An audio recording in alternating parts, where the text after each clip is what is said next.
अस्सलाम वालेकुम स्टूडेंट्स, आपको इंग्लिश ग्रामर के आसान तरीन कोर्स में खुशामदीद कहा जाता है। ये इंग्लिश ग्रामर का पार्ट 2 है जिसमें हम ज़बाना जारी कंटिन्यूस टेंस के बारे में पढ़ेंगे। ज़बाना कंटिन्यूस क्या है? उर्दू में इसकी पहचान ये है कि उर्दू का जो सेकंड लास्ट लफ्ज़ होगा वो इन तीनों में से कोई होगा, रहा, रही, रहे वगैरह।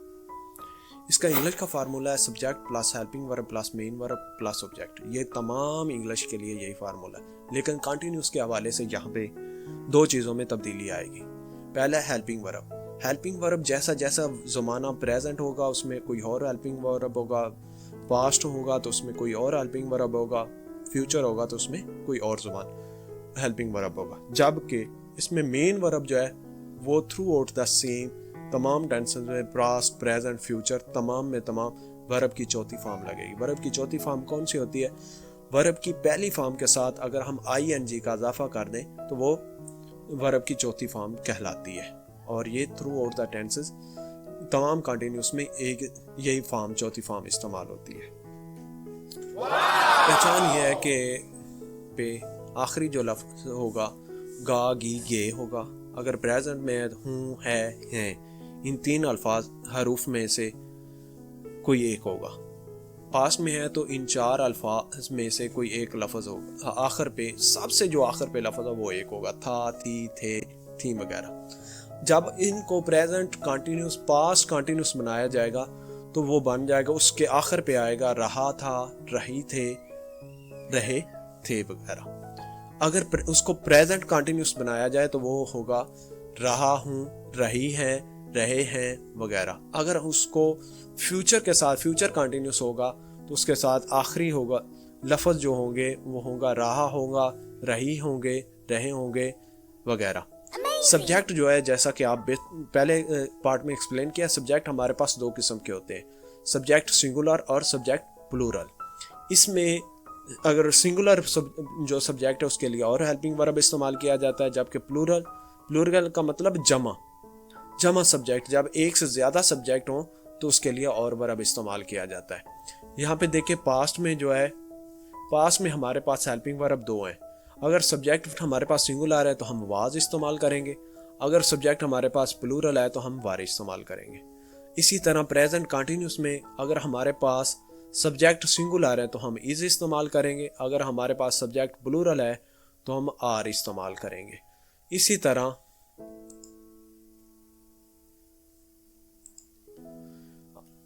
अगर यहाँ पे प्रेजेंट कंटिन्यूस में ये एक चीज़ मेन है कि आई को जो है कि यहाँ पे आई के साथ एम इस्तेमाल होता है, बाकी एम सिर्फ और सिर्फ आई के साथ इस्तेमाल होता है। आई इसके एम जो है ये भी हेल्पिंग वर्ब और आई के अलावा किसी और के साथ इस्तेमाल नहीं होता। फ्यूचर टेंस में ये जो है कि हमारे पास आई और वही, इनको स्पेशल तौर पे ट्रीट किया जाता है, तरीके से ट्रीट किया जाता है। आई और वही के साथ शैल भी लगाया जाता है, जबकि बाकी तमाम जो भी सब्जेक्ट हो चाहे सिंगुलर है या प्लूरल तो उसके साथ विल इस्तेमाल होगा। ये फ्यूचर का हेल्पिंग वर्ब है। आगे चल के देखते हैं। पहली एग्जांपल देखिए, वो खाना पका रही थी। यह है पास्ट कंटिन्यूस टेंस। इसमें देखें कि पहले हम तो ये कंफर्म करें रही, जैसा कि हमने पढ़ा था कि कंटिन्यूस की ये पहचान है रही।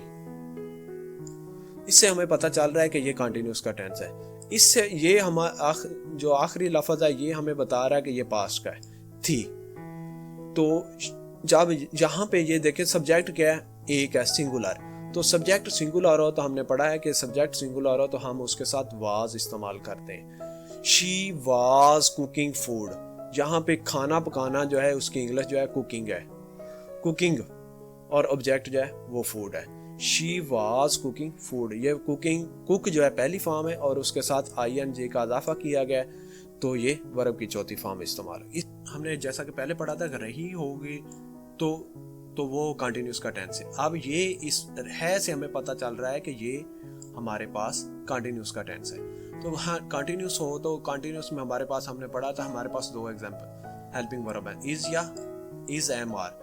तो यहाँ पे ये सब्जेक्ट देखें कि वो है, वो एक सिंगुलर है, एक लड़की की बात हो रही है तो इस वजह से यहाँ पे शी आया। शी सिंगुलर है तो इसके साथ इज आया, इसके साथ वर्ब की चौथी फॉर्म है, शी इज कुकिंग फूड। इसके बाद ये जो है होगी, वो खाना पका रही होगी, तो इसमें होगी जो है, इससे हमें पता चल रहा है कि ये कंटिन्यूस जो है कि फ्यूचर का टेंस है। जैसा कि हमने पढ़ा था कि होगा, गी, गे वगैरह ये हो, तो उससे हमें पता चलता है कि ये फ्यूचर का टेंस है। रही हमें बता रही है कि ये कंटिन्यूस, तो ये फ्यूचर कंटिन्यूस का टेंस है। तो इसको हम ट्रांसलेट करेंगे she will be cooking food, क्योंकि शी सब्जेक्ट हमारे पास सब्जेक्ट सिंगुलर हो या प्लूरल, मास वाई, आई, वुई, बाकी सब के साथ हम विल भी इस्तेमाल करेंगे, वर्ब की चौथी फॉर्म, और उसके साथ फूड का इस्तेमाल करेंगे। नेक्स्ट एग्जांपल में देखें, नेक्स्ट एग्जांपल में वो खाना पका रही थी। अब यहाँ पे थी से पता चल रहा है कि एक पकाने वाली एक नहीं थी, ज्यादा थी।